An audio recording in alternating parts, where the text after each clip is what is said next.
vamos a estudiar este tema llamado indispensable. Hay cosas indispensables en la vida y hay cosas que no puede, y hay cosas de las que uno puede prescindir sin que le afecte un ápice. Por ejemplo, una buena taza de café en las mañanas definitivamente es algo indispensable, pero estoy aprendiendo que no es indispensable. Hoy para mí una de las mejores cosas indispensables en mi vida son trozos de papaya rociadas con miel.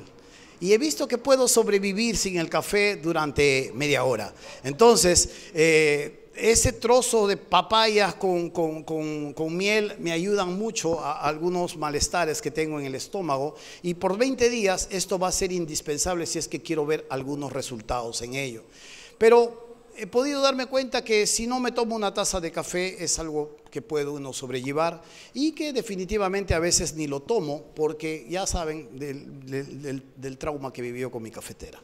Pero algo más que nosotros necesitamos entender es que la movilidad llegue a tiempo. Para nosotros, alguno de nosotros es indispensable.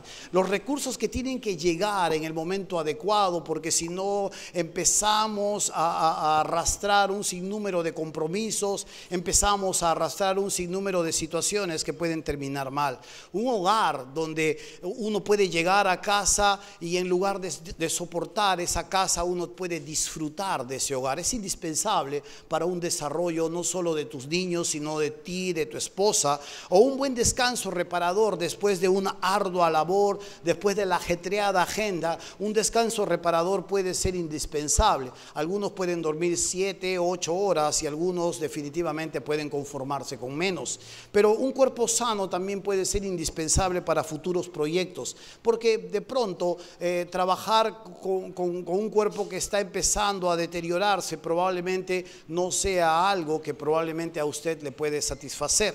En fin, podríamos nombrar muchos elementos que nos permiten visualizar cuán indispensables son y que sin ellas la vida se tornaría un poco complejo o un poco difícil.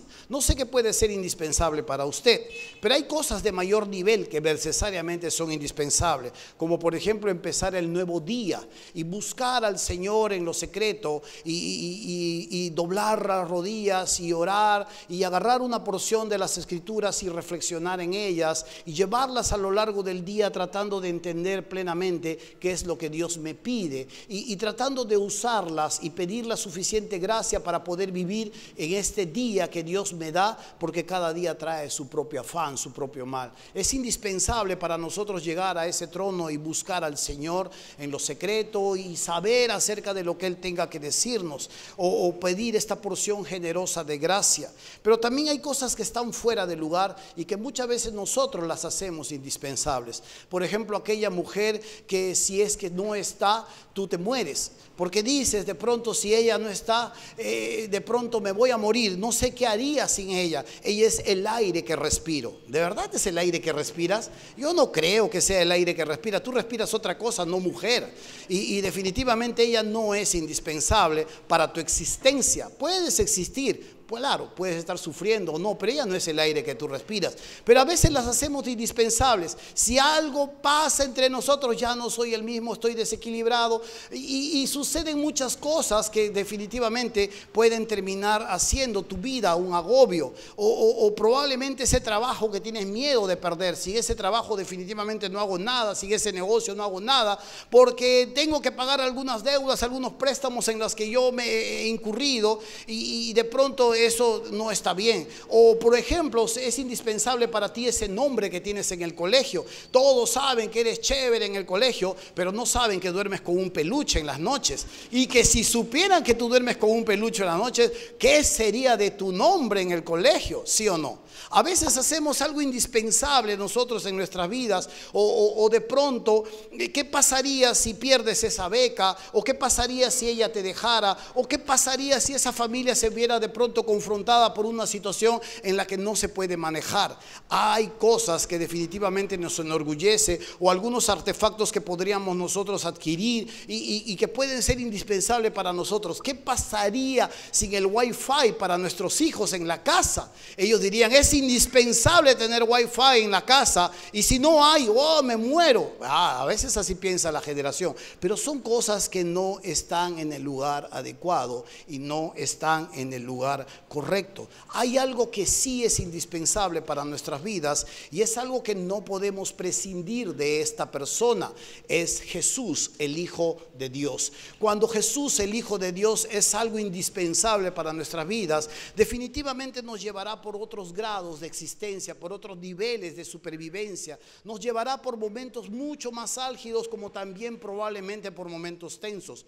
Pero estando de su mano podemos superar muchas de las cosas que podemos atravesar. Por eso dice el texto que en Cristo nos fortalecemos. Todo lo puedo en Cristo que me fortalece. Y de la mano de Cristo nosotros tenemos que ver claramente que Él es indispensable, innegociable, imprescindible en nuestras vidas, y que cada vez que nosotros entendamos esta gran verdad, necesitamos siempre afianzarla en nuestros corazones, porque sin Jesús definitivamente nada somos. El texto que quiero enseñarles el día de hoy está basado en una carta que necesitamos revisarla más ampliamente para poder entender una carta, para que no podamos desviarnos y hacerle hablar al texto cosas que no quiere decir. Esto le está ocurriendo a algunas personas y están tratando de prescindir de este Jesús que los ha salvado, los ha perdonado y que ahora los está llevando hacia un nuevo momento en su existencia. Pero debido a las circunstancias que ellos están atravesando, están viendo la posibilidad de prescindir de Jesús, el Hijo de Dios, y volver a aquellas prácticas que los hacía sentir seguros, donde nadie los criticaba, donde las cosas iban de forma equilibrada, y más bien dejar a este Jesús que ahora, viviendo con Él, de la mano de Él, las cosas se han puesto un poco difíciles. El texto que quiero enseñarles hoy se encuentra en Hebreos capítulo 4, versículo 14 al 16. Y aquí una vez más remarco esta verdad. Pídanle Biblia, lo sugieren los que tienen celular, porque vamos a ir a adelantar, retroceder, y el celular se te va a hacer difícil, o la tablet, ¿ya? A menos, claro está, que tengas una tecnología mucho más rápida que tu mano, exactamente. Muy bien. Hebreos capítulo 4, versículo 14 al 16. ¿Estamos? Dice así. Hebreos 4, del 14 al 16. Amén. Amén. Por tanto, teniendo un gran sumo sacerdote que traspasó los cielos, Jesús, el Hijo de Dios, retengamos nuestra profesión, porque no tenemos un sumo sacerdote que no pueda compadecerse de nuestras debilidades, sino uno que fue tentado en todo según nuestra semejanza, pero sin pecado. Acerquémonos pues confiadamente al trono de la gracia para alcanzar misericordia y hallar gracia para el oportuno socorro. Los receptores de esta carta netamente eran judíos, eran cristianos que se habían convertido del judaísmo, pero están sufriendo algunos percances en sus vidas, están atravesando algunas situaciones que definitivamente los están haciendo dudar en su permanencia del cristianismo. Esto es algo inverosímil, porque ¿cómo uno puede ser cristiano y luego darle la espalda a Jesús y seguir con la vida que uno tenía?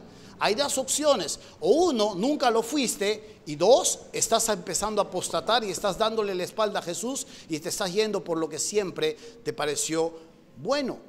Pero sabe, la apostasía no es algo muy recomendable para aquel que ha sido hijo de Dios o es hijo de Dios, porque horrenda cosa es caer en manos de un Dios vivo. Darle esa espalda al Señor definitivamente no es lo mejor o no es lo más recomendable. Pero aquí estos hombres, estas mujeres que creen en Jesús, están sufriendo algunos percances en su vida y están sufriendo situaciones que definitivamente los están haciendo dudar. Sacamos algunas verdades de lo que ellos estaban viviendo. La primera de ellas es que estaban atravesando momentos difíciles de manejar, y esto, aplicado a nuestras propias vidas, también está dentro de nuestra existencia.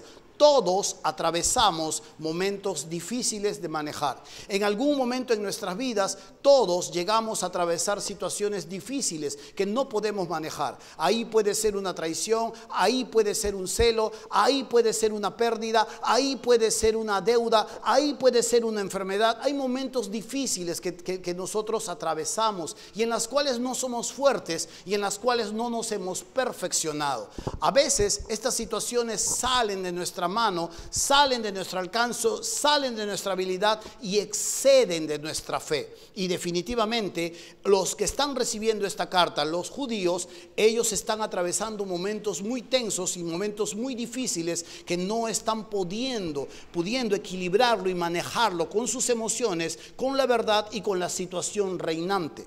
Lo segundo es que todos en algún momento en nuestras vidas nos debilitamos en nuestra vida espiritual. Todos nos debilitamos en algún momento en nuestra vida espiritual. No podemos decir que nuestra vida espiritual siempre ha sido boyante. En algún momento el cristiano entra a un desierto. Si usted mira la escritura se va a dar cuenta que Abraham salió sin saber hacia dónde iba. Usted se va a dar cuenta que Moisés fue hacia el desierto. Usted se va a dar cuenta que los judíos fueron sacados de Egipto, introducidos al desierto. Juan el Bautista fue al desierto, Jesús fue al desierto, Pedro vivió su propio desierto después de negar a Jesús. Pablo fue llevado al desierto de Arabia. Y así usted puede ver y revisar en la escritura que todos nosotros en algún momento atravesamos un desierto. En algún momento en nuestras vidas todos nos debilitamos en nuestra vida espiritual. No puede decir que esto no va a suceder con usted. No puede decir que siempre usted ha tenido una fe que nunca se ha debilitado, que nunca ha dudado. Eso es mentir. ¿Sabe? Los receptores de esta carta definitivamente están atravesando momentos muy tensos y muy difíciles de manejar. Yo no me quisiera poner en su lugar. Si usted revisa en el capítulo 10, versículo 34, capítulo 10, versículo 34, dice así: porque de los presos también os compadecisteis, y el despojo de vuestros bienes sufristeis con gozo, sabiendo que tenéis en vosotros una mejor y perdurable herencia en los cielos. Estaban metiendo a la gente hacia la cárcel. Todos los que estaban creyendo en Jesús estaban siendo encarcelados, estaban siendo perseguidos, y no solo eso, les estaban embargando sus cosas, porque dice el versículo 14: y el despojo de vuestros bienes sufristeis. Ellos estaban sufriendo grandes percances y les estaban quitando su seguridad y los estaban aislando de relaciones que para ellos eran muy significativas. Aquí ellos están atravesando momentos muy tensos y momentos que los están empezando a debilitar. Su vida, su fe, su confianza en el Señor empieza a debilitarse y esto les está afectando. Definitivamente cuando nosotros vemos estos dos factores o uno de estos factores, uno tiene que ver con las presiones que sufrimos constantemente de afuera. Ahí puede ser una burla, ahí puede ser una tentación, ahí puede ser un desengaño. De una u otra manera todos sufrimos ciertas presiones que este mundo nos puede dar. Pero otra de las presiones que estaban sufriendo los receptores de esta carta definitivamente tenía que ver con la negligencia. Ya no esto dependía de afuera. Ellos ya no solo señalaban lo que estaba sucediendo afuera y de cómo los estaban haciendo sentir, sino que ellos estaban poniendo también su parte para empezar a debilitarse. Y una de las cosas que los estaban debilitando continuamente eran algunas prácticas muy primordiales e indispensables en su vida con Dios. Si usted se va al capítulo 5, versículo 12, capítulo 5, versículo 12, dice así: porque debiendo ser ya maestros, después de tanto tiempo, tenéis necesidad de que se os vuelva a enseñar cuáles son los primeros rudimentos de las palabras de Dios. Y habéis llegado a ser tales que tenéis necesidad de leche y no de alimento sólido. Una de las primeras negligencias que estos estaban teniendo en su vida y que les estaba acarreando percances era su crecimiento. Eran negligentes en profundizar en el Señor. La Biblia nos enseña que debemos crecer. en la gracia y el conocimiento del Señor Jesucristo. Y estas personas ahora se habían quedado instalados en la fase 1 de su discipulado. No habían podido avanzar más porque esto era leche. En esta iglesia, los discipulados que tenemos, empezamos con leche espiritual. Eres salvo, ahora vas a ser tentado, tienes que orar, tienes que leer la Biblia. Y lo que está pasando en este momento es que eran negligentes en su conocimiento del Señor. Se habían llegado a conformar con lo poco que sabían y estaban orgullosos de lo poco que sabían. Definitivamente no anhelaban más, estaban satisfechos con el poco crecimiento que habían recibido.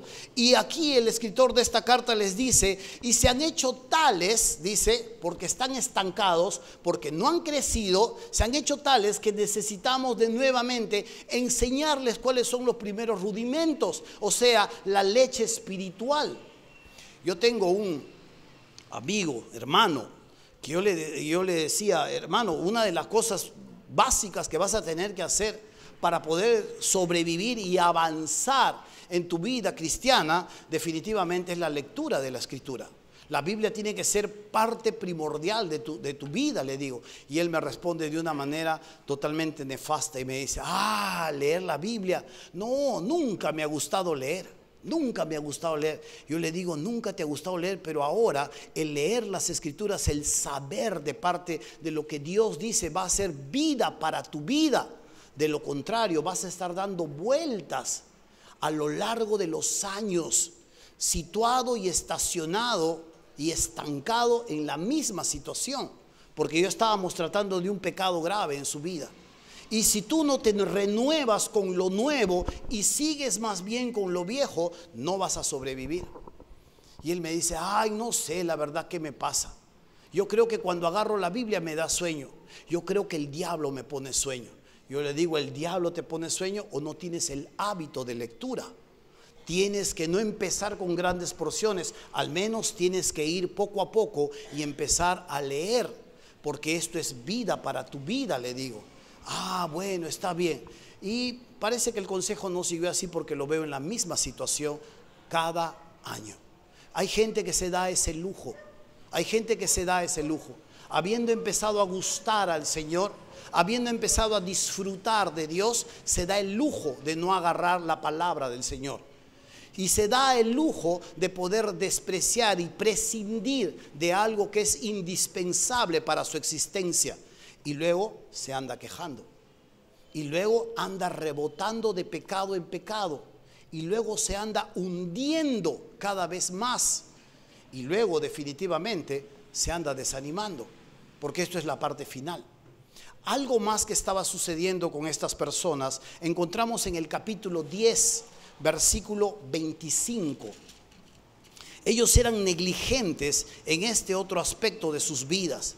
Y dice en el versículo 24 y 25 del capítulo 10, dice, y considerémonos unos a otros para estimularnos al amor y a las buenas obras. Y aquí viene, no dejando de congregarnos, como algunos tienen por costumbre, sino exhortándonos, y tanto más cuando veis que aquel día se acerca. Negligentes en su adoración congregacional, negligentes en poder congregar cada día donde se adora al Señor. Hay personas que definitivamente cambian el encuentro que tienen que tener con Dios al fin de semana, lo cambian por cualquier cosa. El Día de la Madre, yo he podido ver muchas madres que con toda frescura pueden cambiar a Dios por algo mucho más importante para ellos. Y definitivamente esto es un poco vergonzoso. ¿Por qué? Porque esto definitivamente habla acerca de lo que realmente es y significa para ti el poder congregar. Tengo un familiar que si va a visitar la tía, o que si va a visitar el tío, o que si va a venir el sobrino, puede darse el lujo de no ir 2, 3 domingos y después va. Yo le digo, o tengo personas en esta sala que entran con media hora después de que el culto ha comenzado. ¿A qué viene, hermano? ¿A qué viene? Y definitivamente esta es una negligencia. Negligencia poder congregarse, poder buscar al Señor, poder estimularnos unos a otros. poder desarrollar la comunidad en nuestras vidas. Y esto ellos lo estaban practicando, o ellos estaban dejando de practicar sin darse cuenta, o probablemente, como la Biblia aquí nos enseña, eran negligentes. Y el tercer factor, o el tercer aspecto donde estaban siendo descuidados, está en el capítulo 12, versículo 12. Dice así, 12:12. ¿Listo? Dice: por lo cual, levantad las manos caídas y las rodillas paralizadas. Hay un mandato a retomar, a levantar. Cuando estamos hablando de levantar las manos caídas, hacemos mucho alusión a lo que Pablo también le decía a Timoteo, levantando las manos santas. Y cuando está hablando esto de las rodillas paralizadas, no es una persona que está en una silla de rueda, es una persona que ha dejado de doblarse frente a su Señor. Es una persona que ha empezado a ser negligente en la oración. Levantar las manos caídas y las rodillas paralizadas tiene que ver con la práctica continua de la oración. No dudo, hermanos míos, que usted ora en su casa y busca al Señor. No dudo. Usted debe buscar muy temprano en la madrugada, pero hay algo que también necesitamos practicar, que es esta oración corporativa, donde todos nos reunimos, donde todos clamamos, donde todos le pedimos a Dios. Yo, a propósito, a veces estoy en la oración de las 6 o a veces estoy a la oración de las 8, dependiendo de cómo estén mis consejerías. Pero ahí puedo ver a muchas personas, o no verlas probablemente, y saber exactamente la forma, y no juzgar, porque probablemente cada uno tiene su por qué no viene, ¿sí? Pero necesitamos entender esta gran verdad. Una de las cosas muy negligentes que podemos nosotros llegar a cometer es dejar de estar orando, dejar de estar buscando al Señor. Hay un autor que mi pastor me regaló como el primer libro que tuve cristiano, y él decía una gran verdad. Él decía: tú puedes conocer cuando una iglesia es famosa, cuando los días domingos la sala se llena. Pero puedes conocer también cuánto Jesús es famoso, cuando los días miércoles de oración o está llena o está vacía. Es muy bonito venir a cantar, es muy bonito poder encontrarte con la gente, es muy bonito saber algo que te conviene, pero venir solamente para dar, a orar, a doblar, a interceder, definitivamente habla de cuán famoso es Jesús para ti, o cuán famoso es la iglesia para ti, que son dos cosas completamente distintas. Esto no nos debe extrañar, y no nos debe extrañar lo que estaba sucediendo a estas personas. Si usted retrocede en el capítulo 3, versículo 12, esto empezó a sucederles a ellos, y es por eso que ellos empezaron a tomar estas decisiones tan desacertadas. Dice el capítulo 3, versículo 12: mirad, hermanos, no que haya en ninguno de vosotros corazón malo de incredulidad para apartarse del Dios vivo. Y esto estaba sucediendo. Por eso estaban tomando las decisiones tan desacertadas. Le estaban dando la espalda a Jesús. Le estaban dando la espalda a aquel que es indispensable para sus vidas, para nuestras vidas. Y esto no era de extrañarse entonces que estuviesen atravesando situaciones que vamos a atravesar todos nosotros. Pero lo extraño es que no las sabían manejar. Y al no saberlas manejar, ¿qué está sucediendo? Están optando por lo más seguro. Jesús es un tropiezo para mi paz. Jesús es un tropiezo para mi vida. Entonces mejor volvamos al judaísmo. Ahí las cosas estaban bien, mataba a mi cordero, daba a mi paloma y todo estaba chévere, no había ningún problema. Pero seguir a Jesús, muchas pruebas, muchas situaciones difíciles. Entonces, como están ya desconectados, como han empezado a deslizarse y hay un corazón incrédulo, están optando por lo que es más conocido. Muchos jóvenes vuelven al mundo. Ahí me divertía mejor. En este lugar son sonceras lo que hablan, mucha cucufatería. O adultos que han estado sirviendo en un momento al Señor, al empezar a deslizarse, toman decisiones desacertadas. Y esto a la larga les trae consecuencias que, aunque no se cosechan en el instante, tarde o temprano terminamos pagándolo. Recuerde, por tanto, estos factores muy peligrosos, muy peligrosos. ¿Hay negligencia? Sí había negligencia de esta iglesia. ¿Sabían que estaban siendo perseguidos por causa de su fe? Sí. Entonces, lo mejor que hubiera podido hacer es ser mucho más diligentes en lo que les podía sostener en estos momentos difíciles. Pero no habían elegido eso. Habían empezado a ser muy negligentes en medio de sus prácticas y esto les estaba trayendo consecuencias. Tanto así que estaban tomando una decisión muy funesta. Volver atrás, mirar hacia atrás y mirar hacia atrás como algo muy seguro. ¿Se acuerdan lo que le sucedía al pueblo de Israel allá en Egipto cuando estaban saliendo? Ante las situaciones reinantes difíciles decían, en Egipto teníamos carne, ahí estaban las ollas, volvamos a Egipto. Y es triste que en la iglesia pueda suceder esto mismo, pero igual sucede. A veces sucede lo mismo. Hijos de Dios que han estado gozando de Dios, que han estado sirviendo a Dios, que han estado hablando a otros de Dios, empiezan a ser negligentes en su vida y terminan deslizándose y optando por lo que Cristo ya les sacó, por lo que Cristo ya los libró. Amén. No imitemos a los hebreos. Felizmente en la Iglesia Bíblica Bautista de Puente Piedra somos distintos. Amén, hermanos, ¿o no? Amén, claro está. Sí, sigan nomás. Muy bien. Entonces continuamos.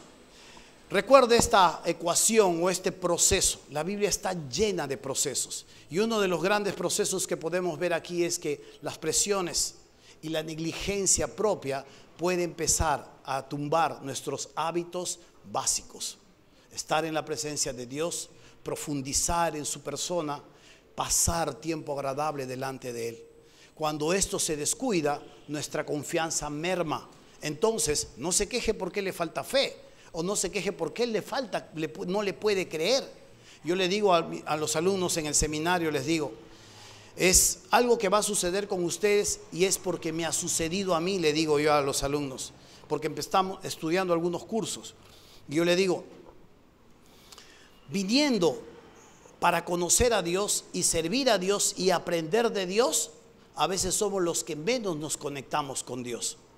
¿Qué pasa con esto? Es muy simple. Porque cuando uno pisa el seminario, a veces las monografías, los exámenes por acá, los trabajos por acá, las lecturas por acá de uno y otro profesor, termina a veces desconectándonos de la Biblia. Sabemos mucho de la Biblia, aprendemos mucho de la Biblia, pero empezamos a desconectarnos del Dios de la Biblia. Entonces a veces no es de extrañar que a veces algunos seminaristas, conociendo mucho y desconectados, tomen decisiones difíciles y tratando de a veces hacer cosas frente a sus propios líderes o pastores. Es así a veces, así sucede. Recuerde, Jesús, el Hijo de Dios, es indispensable para nuestra existencia. Jesús, el Hijo de Dios, es indispensable para nuestro día a día. Jesús, el Hijo de Dios, es indispensable para las próximas etapas que vamos a ir viviendo, hacia donde Dios nos va a ir llevando, hacia el hombre o la mujer de esplendor. Recuerde, por tanto, esta gran verdad: la dejadez y la vida cristiana no son buenas amigas. Tarde o temprano trae consecuencias. Tarde o temprano trae consecuencias.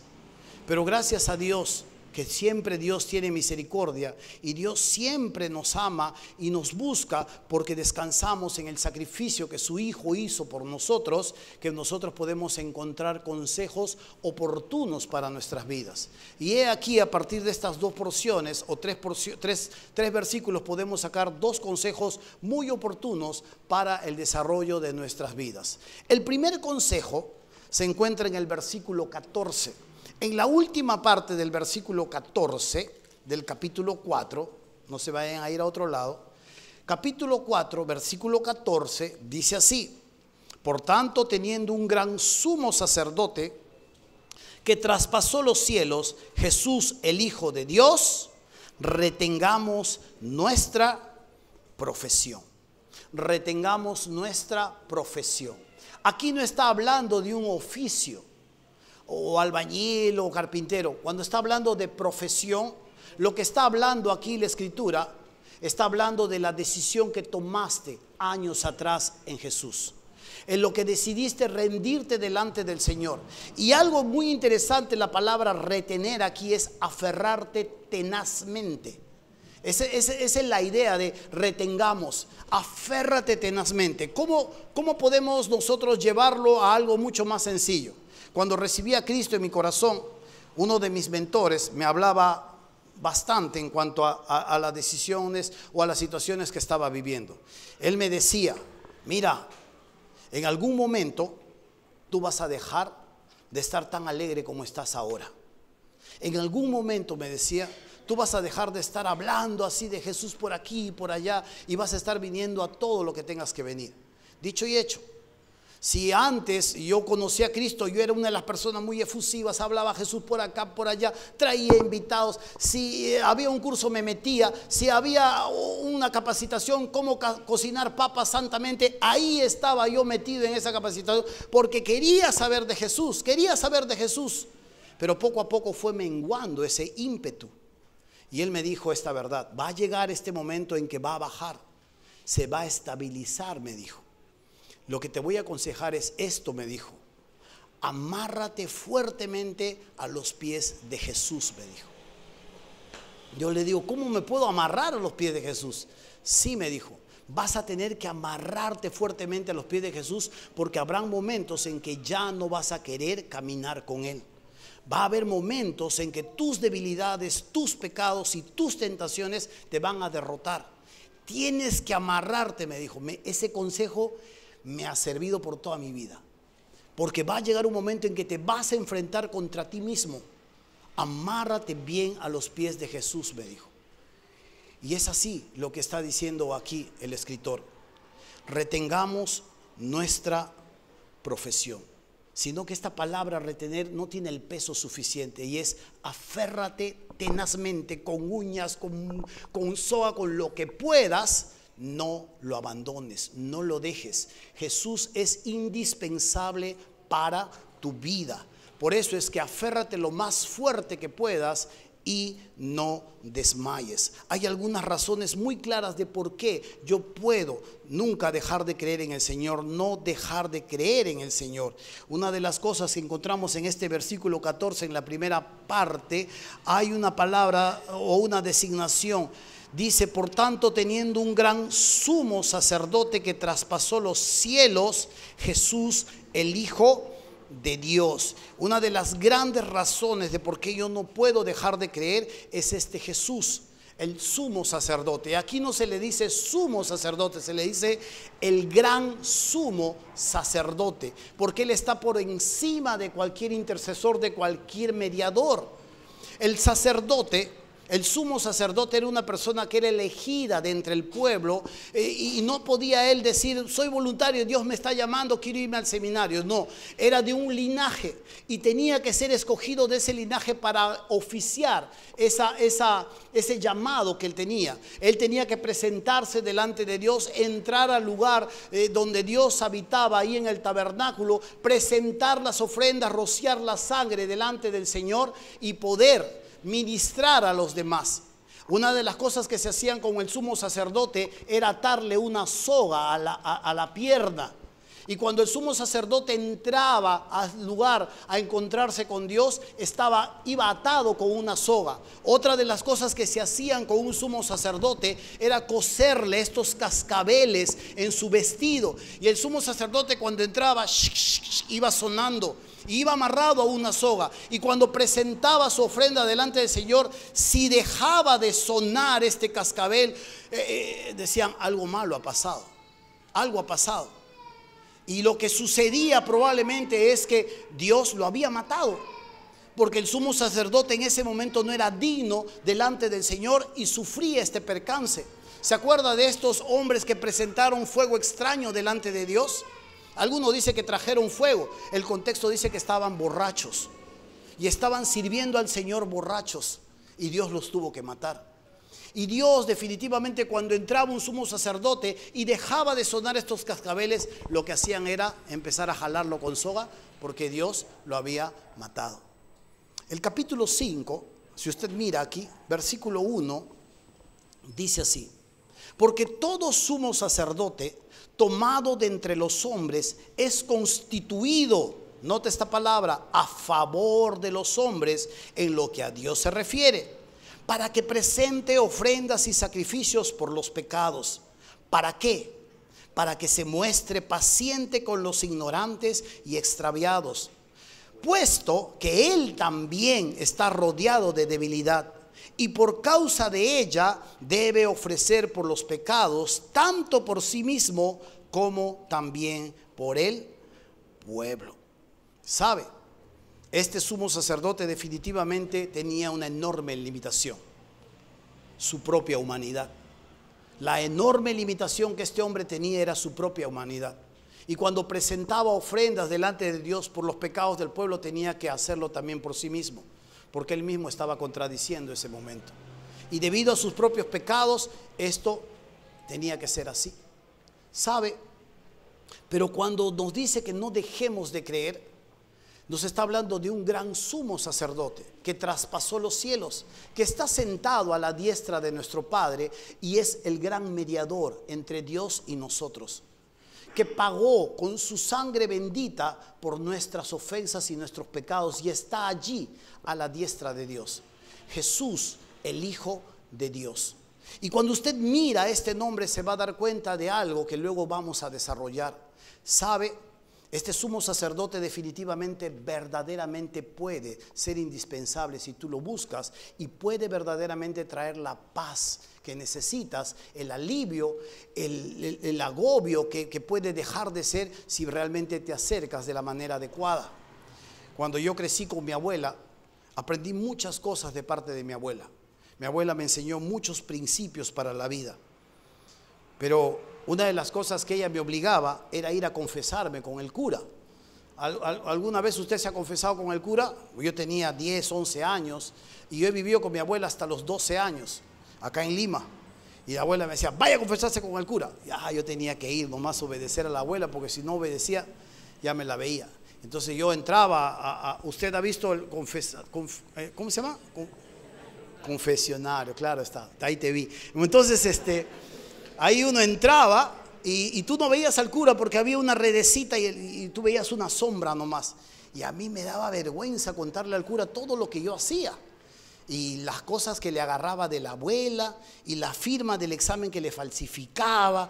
Y yo le empezaba a contar al cura y le decía, sí, que he hecho esto. Y el cura, ¿cómo? A ver, cuéntame más. Y yo le empezaba a contar más al cura y ya me moría de vergüenza. Y el cura me decía, ya, está bien, ¿es todo? ¿No hay nada más que me tienes que contar? No, nada más, ya, anda ya. Y tienes que rezar 15 Ave Marías, 10 Padres Nuestros y luego ya salir y verte en paz. Y yo así me iba. Me ponía a rezar mis Ave Marías, me ponía a rezar mi Padre Nuestro y me paraba y me iba, pero nada había cambiado. Estaba tan culpable como había llegado al cura. Ese cura no tenía el suficiente poder para limpiar mi conciencia. Ese cura no tenía el suficiente poder para traer paz a mi corazón. Y esta era una simple práctica nada más y era un hombre. Es como cuando usted dice, pastor, ore usted a Dios porque está más cerca de Dios. ¿Seguro? ¿Seguro? Y a veces es así, porque nuestra confianza no puede estar y descansar sobre ello, sino sobre el indispensable. Esto es Jesús, el Hijo de Dios. Amén. Y algo muy interesante que podemos ver también en medio de este sumo sacerdote es la gran verdad que encierra nuestro Señor. Dice el versículo 15, porque no tenemos un sumo sacerdote que no pueda compadecerse de nuestras debilidades, sino uno que fue tentado en todo según nuestra semejanza, pero sin pecado. Una de las cosas claras que necesitamos tener es que Dios comprende, Jesús comprende plenamente nuestras propias luchas. ¿Por qué le digo esto? El versículo 14 habla de una palabra, que este sumo sacerdote se compadece de nosotros. La palabra compadecerse en el español no es tan fuerte como está escrita aquí. La palabra compadecerse es mucho más interesante. Es una palabra que tiene esta designación: llegar a tener un sentimiento compañero, o ser afectado de la misma forma, o sufrir juntamente y de la misma manera. O sea, cuando Jesús nos escucha, cuando usted llega a la presencia de Dios, cuando usted invoca ese trono de la gracia, Él sabe exactamente lo que tú sientes. La Biblia nos enseña que Él, juntamente contigo, es afectado por esas sensaciones. ¿Por qué? Porque simple y llanamente tuvo esta naturaleza humana. Así como era Dios, así también fue hombre. Tuvo esta misma naturaleza que le permitió de una u otra manera ser tentado. Y la Biblia dice fue tentado en todo. A veces nosotros como teólogos, como cristianos, queremos ayudarle a Dios. No, solo Jesús fue tentado en esto y en... No. En todo. Sexualmente, sí, en todo. En dinero, sí, en todo. En riqueza, sí, en todo. En todo. Por eso Él puede comprender plenamente lo que tú sientes.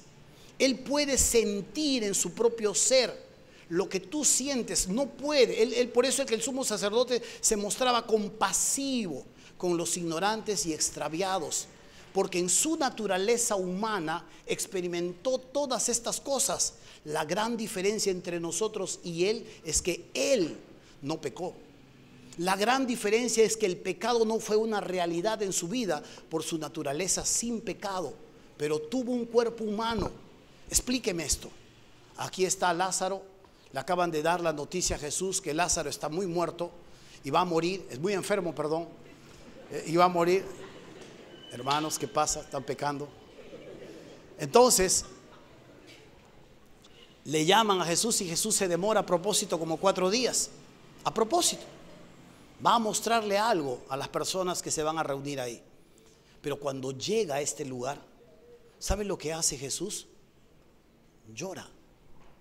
Llora. ¿Por qué lloró Jesús si momentos más adelante lo va a resucitar? Ha muerto su amigo y siente en su corazón la pérdida de un ser amado. Pero luego le va a decir a Marta o a la hermana de Lázaro, le va a decir: ¿no te he dicho que si crees verás la gloria de Dios? Y le dijo: yo soy la resurrección. El que cree en mí, aunque esté muerto, vivirá. Lázaro, ven fuera. Así como salió su naturaleza humana, llorando, entristecido por lo que acontecía, brota también luego su naturaleza divina. Hay un momento en que Él está angustiado, sabe de la cruz, se viene la cruz y dice: mi alma está angustiada hasta la muerte. Cuando uno analiza esas palabras, Jesús estaba completamente desorientado de manera emocional a todo lo que se le venía. Tenía terror, la palabra más es terror a lo que se le venía como hombre. Y luego momentos después Él dice: ¿y qué diré? Padre, sálvame de esta hora. No, dice: si para esto he venido, Padre, glorifica tu nombre. La parte divina sale a flote en ese instante. Por eso es que Él podía sentir. Sintió la traición, claro, sintió la traición del amigo que metía la mano con Él sobre la comida. Y de la misma manera le dijo: Padre, perdónalos, no saben lo que hacen. Divino. Usted va a ver interactuando estas dos naturalezas. Así como fue humano, también fue divino.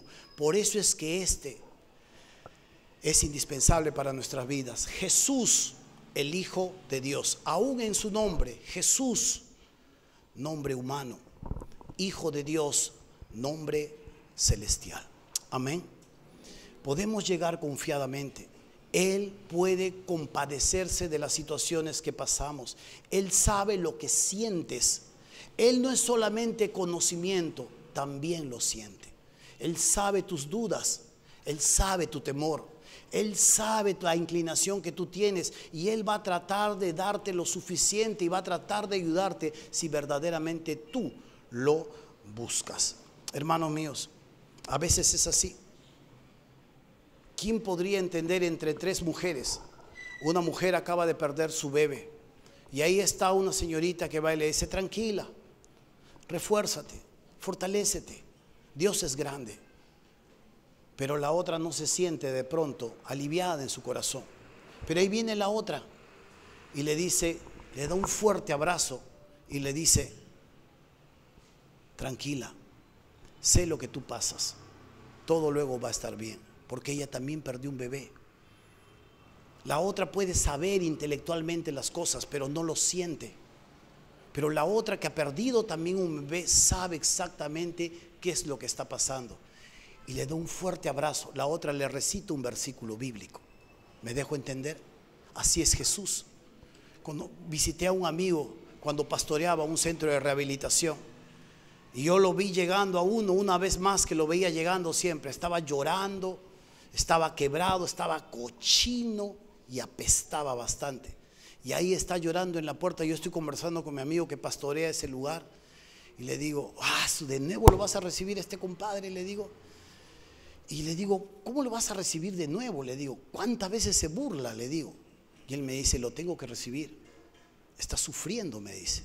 Y luego voltea y me mira a la cara y me dice, ¿ya te olvidaste cuando tú sufrías? Me dijo. ¿Ya te olvidaste los momentos en que tú sufrías en base a eso? Y yo tuve que recordar cuando era un drogadicto y que clamaba y lloraba y buscaba ayuda y pedía a gritos, por favor, libérenme de esto. Pero a veces nos podemos terminar olvidando.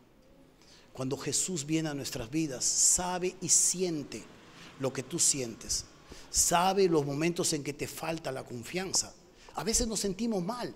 Sabe los momentos en que tú estás atravesando situaciones un poco difíciles, tensas, agobiantes, que no puedes manejar a veces emocionalmente. Y en lugar de juzgarnos, al contrario, viene a nuestras vidas y nos dice, no dejes de creer. El segundo consejo que podemos ver es, no dejes de pelear. ¿Por qué le digo dejar de pelear? En el versículo 16 dice, acerquémonos pues confiadamente al trono de la gracia, para alcanzar misericordia y hallar gracia para el oportuno socorro. Acerquémonos pues al trono de la gracia, para alcanzar misericordia y hallar gracia para el oportuno socorro. Siempre surge la presión de terminar alejándonos de Dios cuando la situación es demasiado agobiante. Pero gracias a nuestro Dios que tenemos este gran mediador, este gran sumo sacerdote. Y una de las cosas que se nos pide es que te acerques con confianza. No dejes de pelear. Si una y otra vez tendrás que buscar al Señor, lo tendrás que buscar una y otra vez. Si una y otra vez tendrás que confesarle tus pecados, una y otra vez lo tendrás que hacer. Pero tienes que tener la actitud correcta para acercarte a ese trono. Ese trono ha sido cambiado de juicio a gracia. Y aquí es donde nosotros tenemos que entender esta verdad. Acércate para implorar y no solo para informar. A veces nos acercamos al Señor para informarle. Dios, te confieso mi pecado, que caí ayer y vi cosas que no debía ver. Señor, también te informo que tomé lo que no era mío. Dios, ¿está informándole a Dios o qué está haciendo? Le está informando.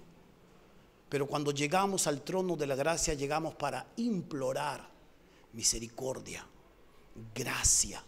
Y Dios en su momento debido, en el oportuno momento, nos dará la salida para los momentos que estamos atravesando. Si usted necesita fehacientemente de Dios, no deje de pelear. Su carne le dirá otra cosa, sus emociones le dirá otra cosa. Usted pensará que ya no vale la pena. No dejes de pelear. Si una y otra vez tendrás que llegar y buscar a este Dios de oportunidades, lo tendrás que buscar. Pero acércate de la manera adecuada, con la actitud correcta, no culpando a otros, sino siendo honesto y transparente delante de Dios, porque Dios ama la verdad en lo secreto. Amén. Y aquí es donde llegamos a nuestro Señor, y aquí es donde buscamos a este Dios. Y es por eso que Dios nos dice a través de su palabra, al corazón contrito y humillado no despreciarás tú, oh Dios. ¿Qué sería llegar al trono de la gracia todo orgulloso y acusete? acusándole a tu esposa, acusándole al transporte, acusándole a la economía, acusándole al gobierno. Señor, tomé porque bueno, la situación está agobiante. No, no, no, no, no. Esa no es la actitud correcta. Acérquese para implorar y no solo para informar. ¿Sabe? Y cuando hablamos de gracia y misericordia, yo he intentado hacer este sermón en un solo domingo, porque esto eran 2 domingos. Y no voy a poder desarrollar estas 2 palabras, sino algo que nosotros lo designamos de esta manera. Alcanzar misericordia es no recibir lo que merezco. A veces estamos pasando ya momentos y hemos pasado la línea y hemos pasado el límite, y lo que merecemos a veces es un palmazo en el trasero. Y Dios dice, no te voy a dar el palmazo, no te lo voy a dar. Y alcanzar gracia o hallar gracia es recibir el favor que no merezco. Mejor se lo ilustro de una manera. Yo tengo al segundo de mis hijos, que es bien curioso. Estoy tratando de ponerle una buena designación. Yo me compré unas herramientas que sirven para destapar el teléfono que uso, las cosas que yo uso. Y cada uno tiene su lugar. Cada uno dentro de ese estuche tiene su sitio, su punta, y sirve para algunas cosas muy específicas. No son comunes, están hechas para estas marcas, estos aparatos. Entonces yo lo tengo en mi cajón y ahí estoy estudiando, y de pronto entra mi niño. Él está mirando acá y yo le estoy diciendo, no agarras ahí una hoja, o ya me descuidé, y abrió mi cajón y saca este estuche.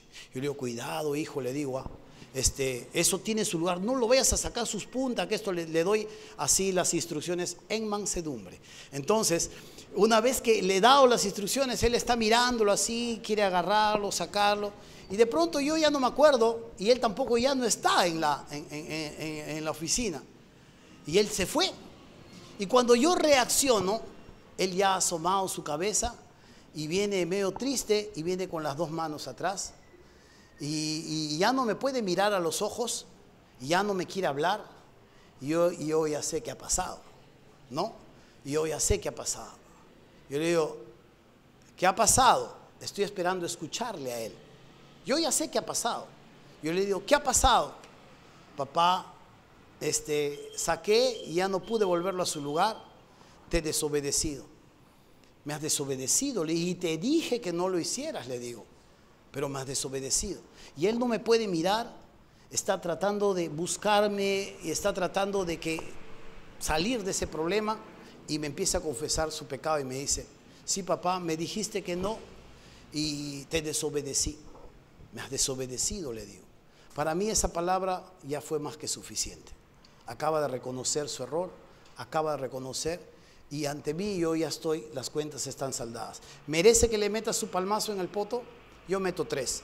¿Merece que le meta 3? Sí merece. Acaba de pasar los límites que su padre le ha dicho, no lo pases, y lo ha pasado y me ha desafiado. Yo lo puedo interpretar de esa manera. Lo puedo interpretar. Y ahora podría decirle, ahora ármalo y déjamelo igualito como estaba. Pero luego empiezo a recordar que mi papá me decía, no desarmes la plancha. Y luego me decía, es la única radio que tenemos, no la vayas a desarmar.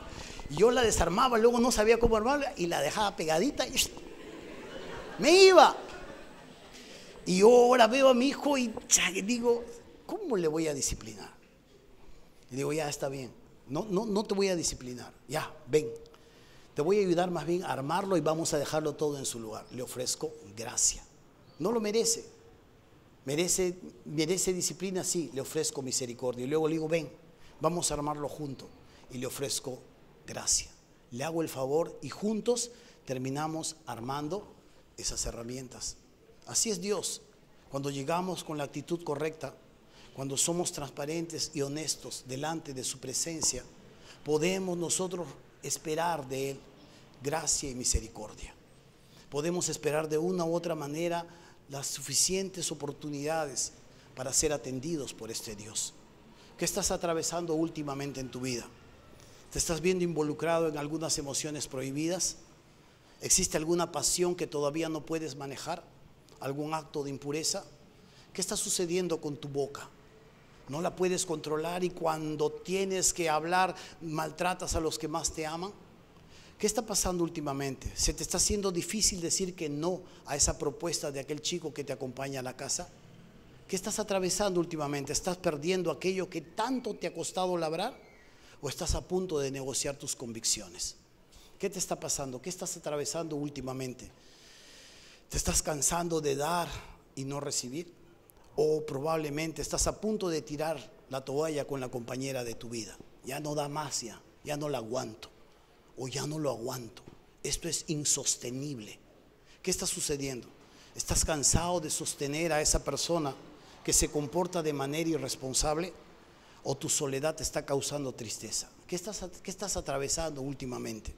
¿Estás cansado de sostener a veces esos hijos que son desagradecidos y muchas veces malcriados? No lo sé. Cada uno de nosotros sabe lo que atraviesa en esta vida. Pero de una u otra manera necesitamos entender que Jesús es indispensable para nuestras vidas. Jesús, el Hijo de Dios, sabe exactamente lo que estás atravesando y sabe exactamente lo que tú estás sintiendo, porque no solo es Dios, sino también fue hombre. Y Jesús tiene que ser y debe ser constantemente lo indispensable para tu vida, para nuestras vidas. Amén. No lo negocie, no lo deje, aférrese, no deje de creer y no deje de luchar. Vamos a ponernos de pie.